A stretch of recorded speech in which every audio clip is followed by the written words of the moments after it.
After all these years, I'll admit this is the first time I'm actually using my credit card points probably in the correct way. Meaning, I used to use the cash back, or get a credit statement for the points. So, you have 100 points, you get $1 back, essentially.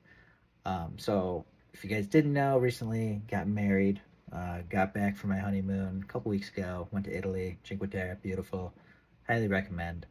But that's the reason I actually paid attention to my credit card points recently, because I ended up signing up for a credit card with an annual fee. And so in the past, I always just used call it a free card. Was using the Chase Unlimited card, which was 1.5% cash back on all your purchases. Obviously, never held any credit card debt.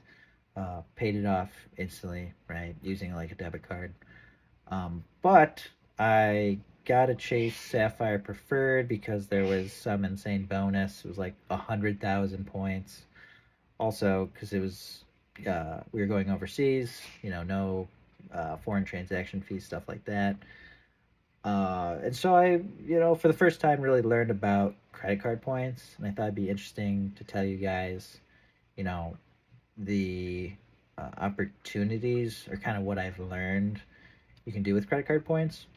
So first, the bonus, 100,000 points is essentially $1,000 for signing up for the credit card. Now, there is a $95 annual fee, but what I've noticed is you get a $50 credit for a hotel if you use their travel portal to book a hotel. And then you also get like an annual DoorDash. I think it's like a DoorDash pass or something where there's no delivery fees, which uh, me and my wife, my wife, it's fun to say, um, we, occasionally we'll get Uber Eats or DoorDash or whatever, so we'll use that. And so anyway, it's like the $95. The bonus is obviously only one time, but what's nice with the points and utilizing the portal, like the Chase portal with the new credit card, is you actually get cheaper travel. I'd say that's like the biggest reason I never really used credit card points correctly, because I didn't travel as much when I was in my 20s, later 20s. So I usually just took the cash back or whatever, the one-to-one conversion. But now, if you book travel through the portal, so recently we booked a trip to New York to visit family, and I was able to book flights through United. And basically, instead of getting a one-to-one redemption, every dollar is like $1.25. And they have special point offers where it's like you can get $1.50, right? Pretty sweet.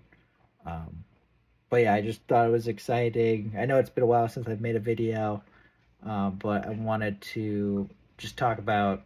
I don't know, it's kind of cool, utilizing the points to get a little bit more out of them. So if you're like previous me and you convert one to one, stop that, especially if you travel, because you can get the bonus, get all the perks, and the $95 fee is not that significant when you factor in the multipliers for the points. If you don't travel, it doesn't really make sense to get a card with an annual fee, because that's where it seems like you get all the bonuses. And if you're not smart with a credit card, ignore this entire video.